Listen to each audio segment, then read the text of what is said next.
All right, and welcome to another edition of Crumb Bum Deluxe. Today I'm back for my discussion and thoughts on Backrooms.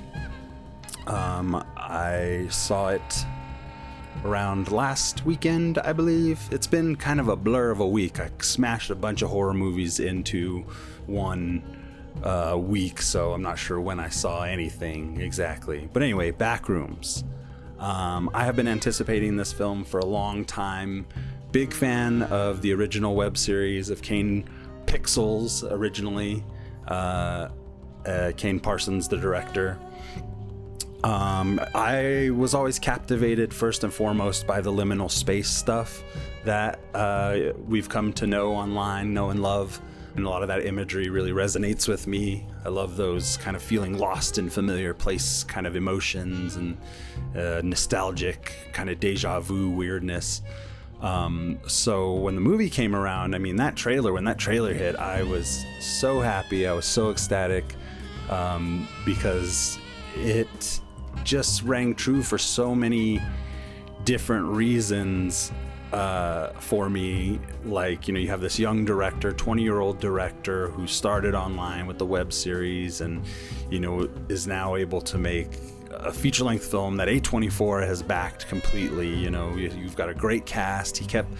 What I love most about this film, and I'm just gonna go off the cuff, I'm not really on like an agenda or what do you call a bullet point list, but you had a lot of simple elements coming together to tell, you know, what maybe some people consider a somewhat more complex tale, or setting the scene for a more complex kind of examination of these types of pieces of entertainment, the liminal space stuff. You know, I think things like Severance, and what else do you have? If you play video games, Control, but, you know, just anything you can point out anytime you're seeing some of this liminal space stuff. It owes its identity and its existence in a lot of ways to this 16-year-old kid, Kane Parsons, at the time Kane Pixels on YouTube, who crafted these shorts in Blender, and they were cryptic and captivating. You know, he, in part with a lot of other creators at the time, really dug in and developed this underground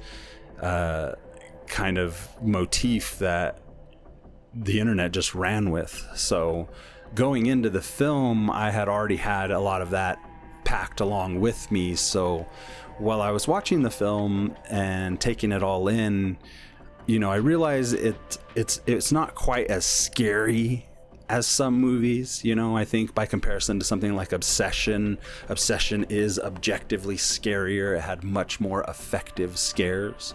However, Backrooms had that atmosphere, and that's what I'm looking for. I could watch a 4-hour cut of Backrooms of just us walking through these liminal spaces and really taking in that atmosphere. And I think really the best scare of the movie is the character of that world itself, the Backrooms, that, you know, ever shifting, remembering slightly incorrect moments in time, spaces in time. What I also really liked about the film was that they kept things pretty cryptic, even by the end. You know, the film is kind of meta and almost self-referential about how, you know, even the scientists who've been in the Backrooms don't fully know what it is, don't even understand really what it is. And on one hand, you could be like, oh, well, the creator is just trying to spook us and not really give us any kind of answers or resolution or whatever. I'm not in that camp. The other camp realizes that it's, you know, almost something, it's like Kane Parsons is acknowledging that the Backrooms is bigger than even he is, you know, and that's so true, because it's such a large internet and you know, kind of later millennial Gen Z kind of thing culturally. You know, there are many different games that have Backrooms in the title and replicate that same visual style, but they're not directly connected to Kane Pixels or Kane Parsons or A24 or anything like that. You know, there's the internet took what started as a single image of an office, back of an office cleaned out, really resonated with people. I think especially those older millennials or millennials in general and older Gen Z, I think kind of remember this time of like, the transition of malls not being, someplace that we frequent quite as often as we did in the 90s and 80s. Office buildings across the board, I think across the country are relatively empty because more people are working from home. So, these spaces exist all around us all the time. And I think the thing that is so cool about Backrooms is that it plays on the imagination, like what's beyond there, like, what's through the door of this lonely, unused place, this place in transition, like a dead mall or something. I love all that urban exploration kind of stuff. So, all that stuff really factors into my enjoyment of this film. And I thought it was, I like that it was a bit of a rumination on all these things, as opposed to just like this speedy cut kind of schlock fest or whatever. It could easily have been a lot of different things. They could have been being hunted by something or get their guts splattered across those yellow walls and stuff like that. But really the film was much more ruminating on the conceptual aspect of things, and actually how the web series ties into the film in some interesting ways. It lends to fans' theories, it lends to interpretations. I like stuff like that. I like the ambiguity of things sometimes, but we also know it made money hand over fist, so we're probably going to get a few Backrooms, and I'll tell you what, I am there, man. I am there for the liminal space explosion in popular culture. I think for the most part it's just been an internet thing, kind of underground, I suppose, but those liminal heads are out there. We know what's up. But what else?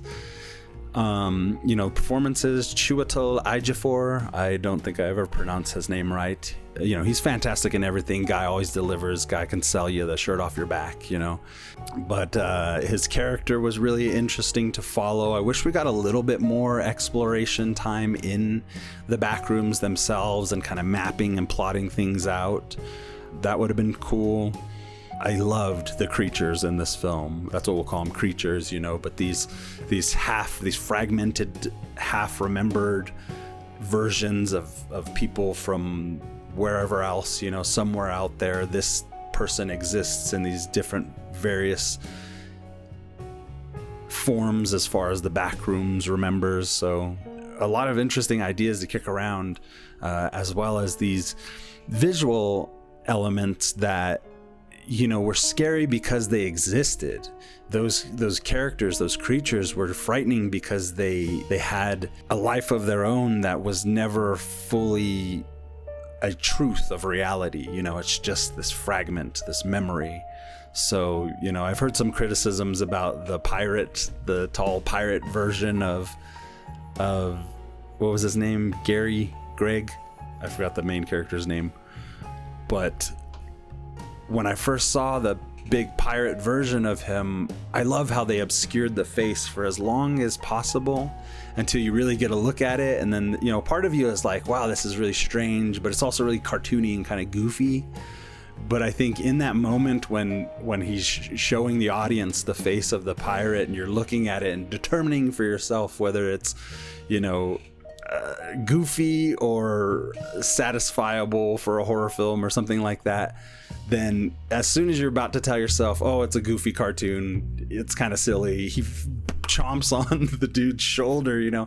I loved that scare because it just showed like a mindlessness to these half-remembered versions of people that exist in this MC Escher-esque, like, fragmented reality. And honestly, I'm the exact type of weirdo. I feel like I would have been in Ejiofor's same kind of position, kind of mental state. Maybe hopefully not insane or whatever, but I can hang out in the Backrooms and be perfectly happy. This is like, kind of a zen place for me.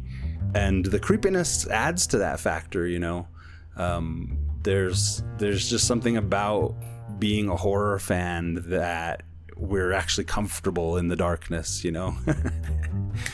Anyway, I loved Backrooms. I thought it was really great. I can't wait to see where it goes from here, I'm looking forward to streaming release, watch it again, and going back and watching some of the shorts and stuff, and a lot of other, you know, if you're new to the liminal horror space, my God, please just jump in if you like this kind of stuff. You know, there's so many great liminal horror and alternative reality games and shorts and things on YouTube.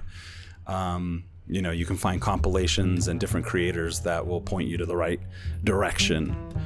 Just give it a little search. But Backrooms, I'm gonna give a solid 4. This one was really great, I think, especially for my tastes. It really delivered on, you know, I didn't have quite as many expectations. I wanted to keep my expectations unrealized for as much of the experience as I could. So I think what ultimately we got was wonderful. It was great, you know. And if there are any gripes about the filmmaking, the pacing, the, you know, the exploration of the ideas and stuff like that, I think hopefully with a sequel down the line we'll get to experience some more of that. You know, give Kane Parsons a break. You know, he's 20 years old. He's just cutting his teeth, and what he gave us is incredible. So, you know, this guy's only going to get better as he tightens up his skill set, and I'm there for it. So yeah, solid 4 out of 5 stars for Backrooms. I got more of these coming. I will check you later.